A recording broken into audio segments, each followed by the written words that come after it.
Hi, I'm Tim Slagle, and this is the Crash and Burn podcast. Crash and Burn is a comedy series I started here at Acme 12 years ago. And I know, it's a long time. And we've decided this year we're going to introduce it with podcasts. So I'm going to be interviewing some of the acts that we're going to be hosting this week at Crash and Burn and some of the acts that have done it in the past. And today we have the celebrity in his own right. You might know him from the Funniest Person in Minnesota podcast. Please welcome Bryan Miller. And you brought your own mic stand. That's something I don't bring to the table. That's that extra level of professionalism that Slagle brings. That's a nice. Oh no, nice they keep stand. it for me here. Oh yeah. Yeah, I always request it. Oh, I always request it. Yeah. see, I didn't know what I could even do. I got to dig deeper into my writer. It feels more like I'm actually doing a show when I have the microphone. Yeah, in the stand absolutely. Rather than that feels more like stand-uppy. Absolutely. And anyway, Bryan was a part of Crash and Burn 6. So we got Crash and Burn 12 coming up. Whoa. So this is, you were halfway through the entire history of Crash and Burn. Wow. And also, I would. Am I wrong in saying that other than you, I've probably participated in one way or another in more Crash and Burns? Oh yeah, that's why you're here. Yeah. I think Galati has literally done more than me because Galati did a full one, and then she did that fill-in night. Well, she actually did, and was kind of cheated her. She got 2 fill-ins. Yeah, right, exactly. Emily Galati, she was actually with you the week Yep. on Crash and Burn 6 Yep. because Patrick Keene had a family emergency. Oh, could that's not right. I forgot. could that's not how make that- it. He bailed at the last minute, and so we got Emily Galati to Yeah. fill in. It was yourself, Martha Kelly, Yeah, my friend Martha. and Emily Galati. That was man. Seriously, I mean, one of easily the most fun weeks of comedy in my entire career. Not even a question. Yeah, for those of you just tuning in to the podcast and have no idea what Crash and Burn is, it's I invite 3 other comics once a year to Acme Comedy Company here, and we spend an entire week working together trying to create a new 20 minutes each. Yeah, and I think the part that blows comics' minds is they think like, oh, so it's like your new stuff, and it's like, well, it's not just kind of new stuff. It's like it's that first night, which is that first night when you have to say 20 minutes of stuff that you have never said in any capacity on stage, and people always ask me, yeah, but you go to a couple of mics and try them, and I'm like, no, that's the fun. It's like skydiving if you had 5 parachutes on. It's like, no, you gotta.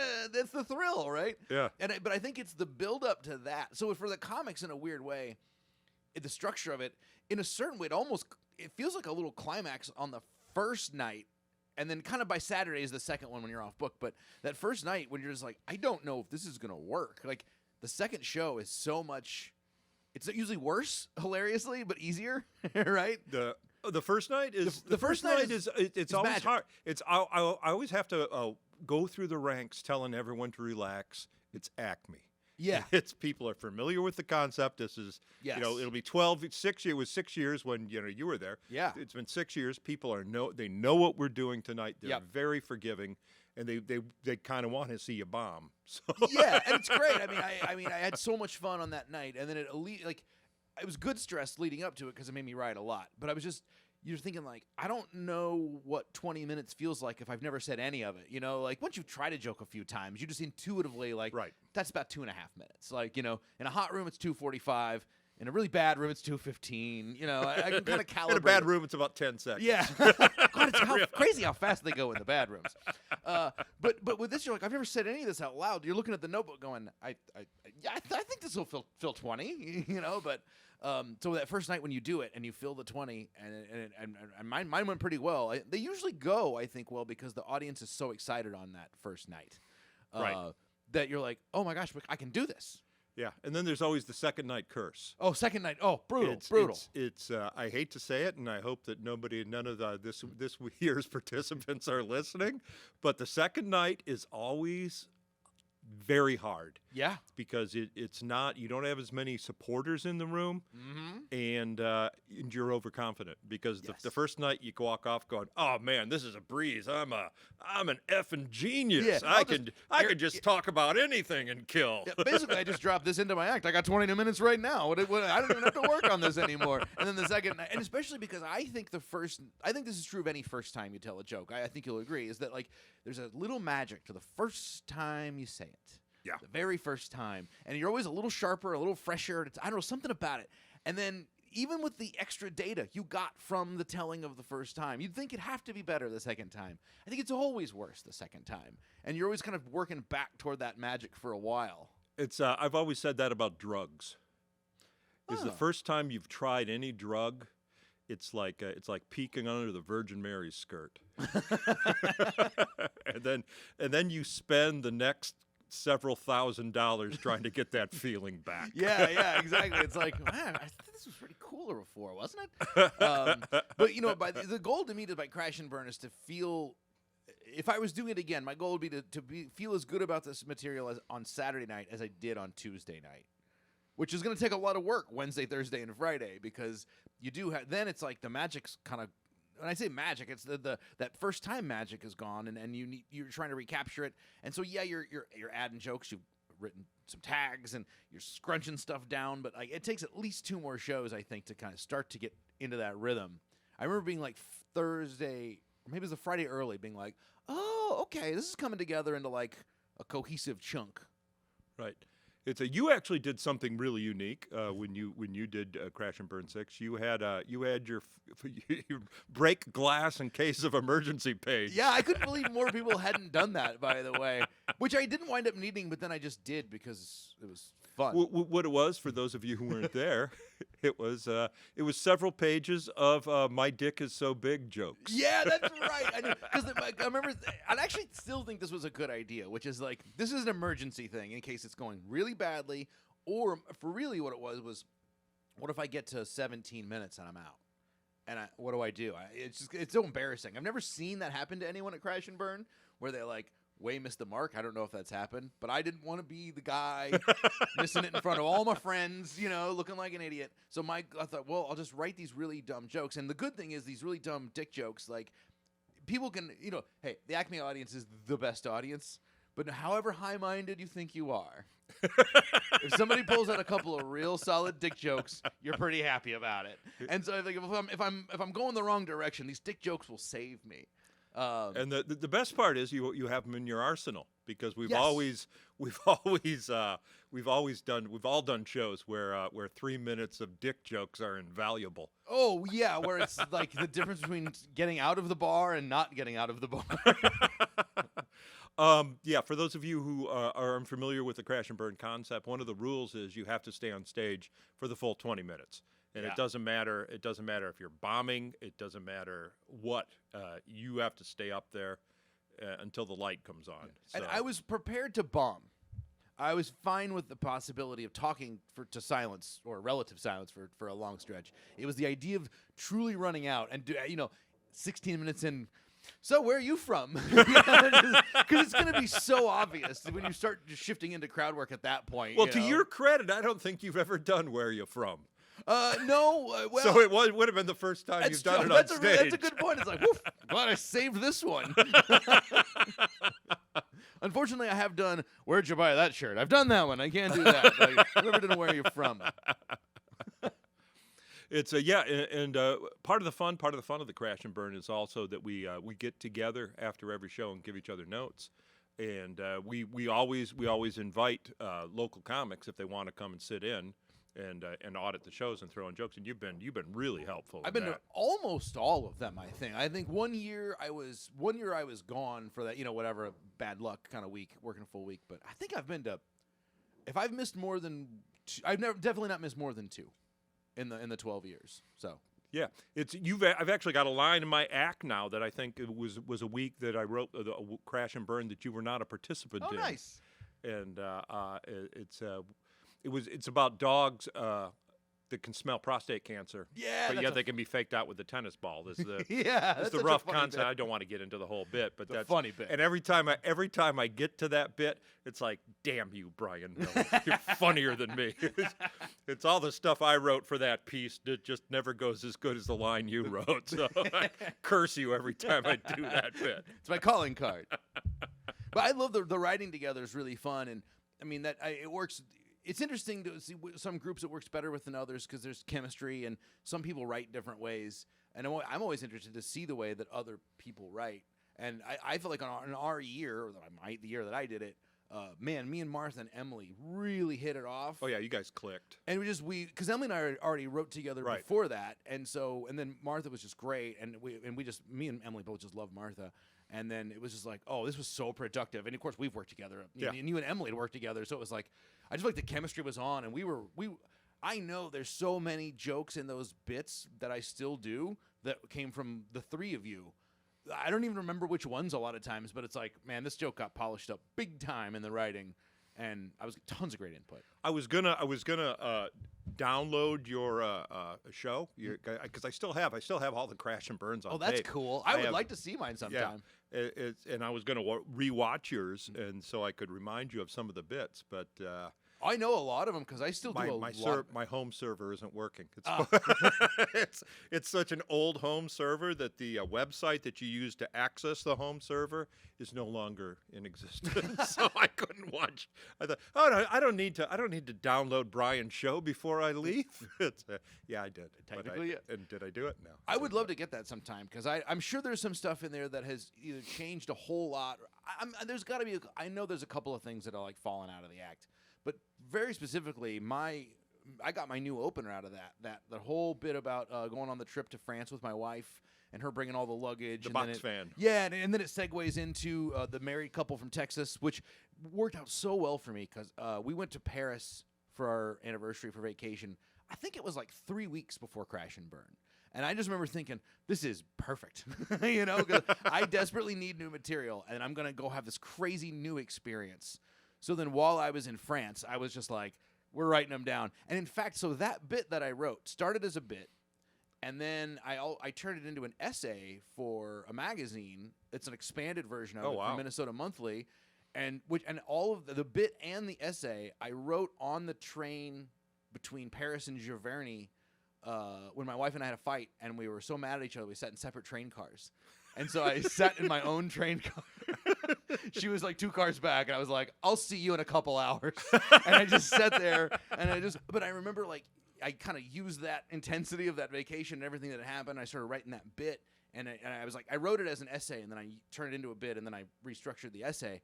But I remember even at the time thinking like, I'm getting like $1,000 out of this fight. This is great. Now that I've used that as my opener so many times, I did it as my opener on my Dry Bar comedy special. I mean, like, that's probably a $10,000 joke at this point. So I like paid for my whole Parisian vacation. So you got $10,000 out of a fight. Yeah. It's like paid for the whole vacation. Honey, I know I love you, but we need the money, so I don't like those shoes. Well, so I'm headlining here end of August, 1st of September, and there's definitely a new joke that came out of a fight that we had that she definitely hasn't heard, and I'm for sure going to remind her how much money we've made from the last fight joke. When she's like, do you really have to tell that story in public? It's like, baby, it's for the mortgage. You're talking about watching how other comics write. Did we do the live writing session, or did we introduce that? I think it was the first That was the first year. Yeah. Yeah, for those of you unfamiliar, Thursday nights now, after the show, we actually do the live writing session on stage, and it was we've done it 5 times already.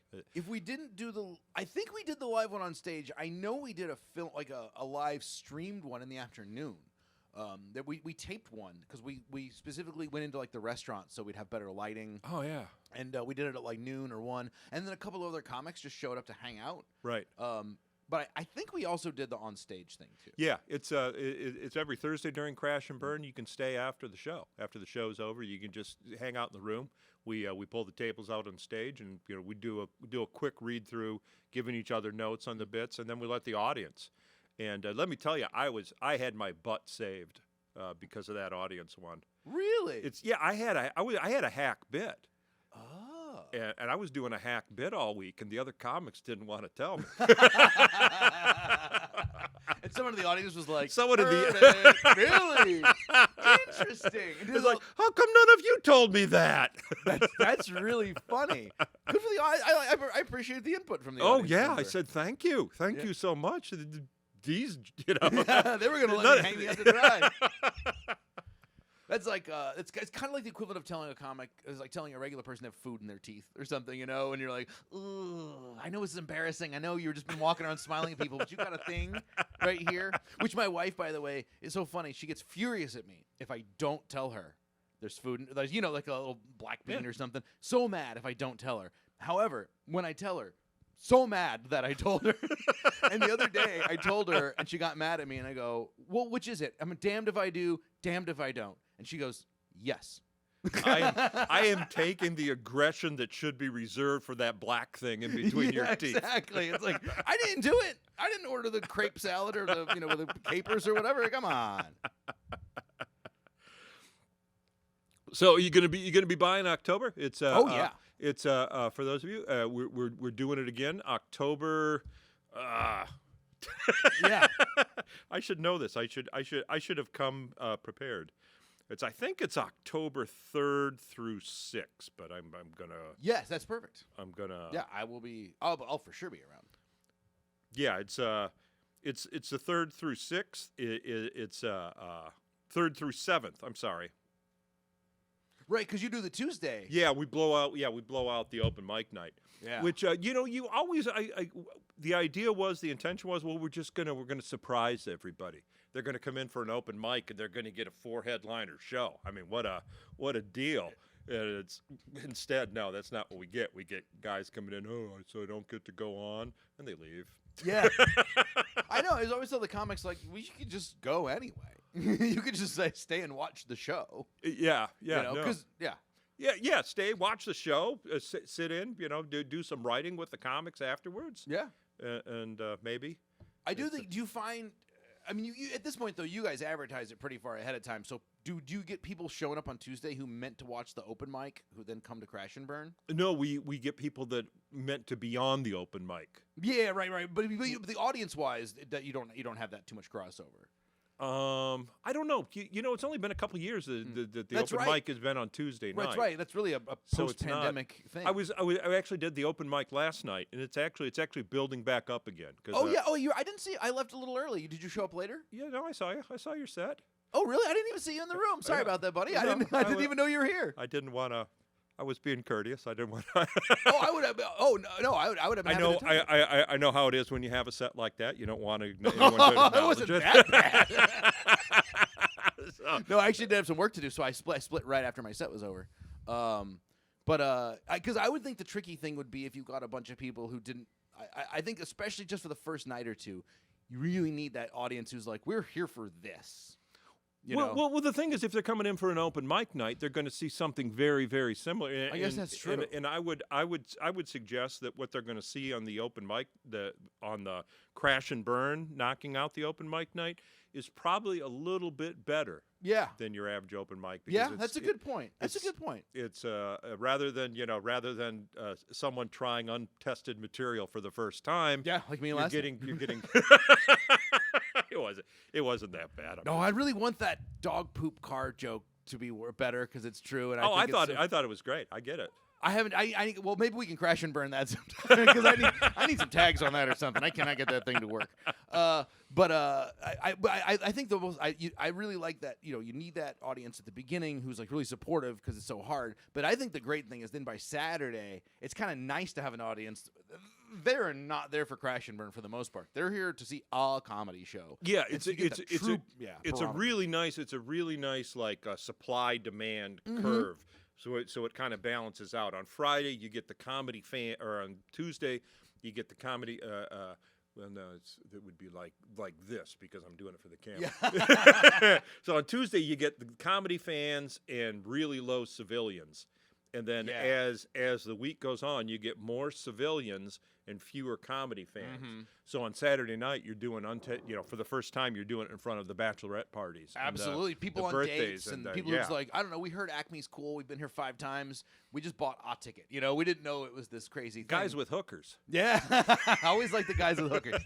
But it is interesting because I think that is weirdly invaluable where I think if it was just like, let's say there was some version of this where it was really just like a Tuesday, Wednesday, Thursday thing, and then it ended, and then, Lewis brought in Kyle Kinane or some big act for the weekend, you would really lose a lot of the value as a writer in that because it's like you got to go through that test of like, well, okay, do people like it when they think this is supposed to be done? Oh, yeah. Right? It's like people are expecting a fresh baked loaf of bread here. They ain't going to settle for half dough. Right. And also, you have that other thing where when you're doing the open mic nights, a lot of times you're performing just for comics. Absolutely. So the stuff that you say that'll crack up, that'll just make put the comics on the floor, it doesn't go over that well with, with your civilians. I've done a lot of other gimmick shows, sort of set listy type shows where you make up stuff on the spot or you write for a day and you do on a topic or stuff like that. And it'll go well in the room and it's really fun at the time, but it never translates to like real life comedy. And I find as soon as you take it out of that context, you think it's pretty good. It's not. And the cool thing about Crash and Burn, I remember was like, I think maybe the next week or the week after that, I was at like Skyline or some other nearby-ish club, and it was like I could just drop that 20 minutes into my Skyline act and it worked just like I wanted it to. It was like, holy smokes, like, this just like works, like it never. This is the only concept type show I've ever had where like it fully carries over. It's it is kind of interesting. It is kind of a lot of times it is just I will just work on the spark plug. Is that I'll have like a whole engine, I'll have a routine, and there'll be just something missing, and then I will with Crash and Burn, I will just write that little bridge bit. Yeah, and that's all I get to do is the bridge bit, and then when I get to a real show, then I can take that little piece I wrote, stuck it in the bigger bit, and it's always fun to see it. It's ready to roll now. Yeah, start it up and vroom. Yeah, sometimes a little sputter, depending. Hopefully, get the sputter out of there. But yeah, I just remember being just delighted. Like it was almost like it's like somebody hit me on the head, and I woke up, and they were like, "Here, you wrote this 20 minutes." I was like, "Wait, what? These are mine? I can just have these?" Well, yeah, that's the other hand too. Is that you've got other comics, fingerprints on those on those bits too, like that dog one with you. Is that so you get to see how other people write, and it makes you look at your own material from a different angle, through a different facet. And Definitely. I think it really helps you grow as a comic as well. Big time. You learn nifty little tricks, or like I remember something Galati said one time that I was doing something. She goes, "You're doing too many metaphors." And I was like, "What's like? It's a lot of. It's like this. It's like that." She's like, "Talk about the thing. Don't talk about what it's like." And I was like, "Oh, damn it! Like, that's exactly right. That's like the best advice I've ever got." Well, I did it again. Yeah, right. But just stuff like that, where you're like, "Yep, well, that's gonna live in my head forever." Like, it's been super helpful. So yeah, it's interesting to like we're seeing like a one-liner comic, the way they think about stuff versus the way like a storytelling comic, like Dwight Slade. The funny thing is I don't even know if Dwight still does that in his act, but like, man, when his Crash and Burn, when he did that really long story about going duck hunting with his, like, I think with his brother, and about how he was just like crushed by the death of the ducks or whatever. It's one of the funniest things I've ever seen. Do you know what he told me? He said that was the best week of comedy that he ever had. Whoa. And I asked him, I said, "Well, did any of it make it into your act?" And he goes, "No." He goes, "I would have to start writing an entirely new character for stage." Oh, it was almost like he was writing a more modern version of himself, or a more contemporary version, but it like doesn't fit with the old stuff. Yeah, interesting. Because I was dying, and I loved Dwight. I like his regular act is great. Yeah. No, he said that he would that it was just a totally different character than what he does on stage, and he didn't want to. That's interesting. At this point, didn't want to start doing that new character. So it was a moment for him that it was just he got to stretch his artistic legs, and just he still remembers it as like the best week ever. Yeah, I mean, I remember that particular set, not like one night of it. I saw a couple of nights of it. I remember of all the Crash and Burns. That's a peak memory for me of those. Like usually it's like I remember Bozeman having so much material that he's like, I'm gonna do an extra 10. I'm gonna write a new 10. I was like, Bozeman, oh my god, stuff like that. And I remember some real highlights from a lot of people, but that Dwight set might be my favorite of the sets. That was year one. Right, that was the first year. The very first year. Yeah, That's Dwight right. actually named the. He gave Crash and Burn his name. It was him that came up with it because we didn't know what we were doing. We didn't have a name. We didn't have a theme. We didn't have rules. We had an MC. I wasn't hosting those. Well, you were boozed up when you cooked up the idea, as I recall. Yeah, I was there. Yeah, boozed up down the bar. What you should do, Lewis. I think this dramatic recreation is pretty accurate.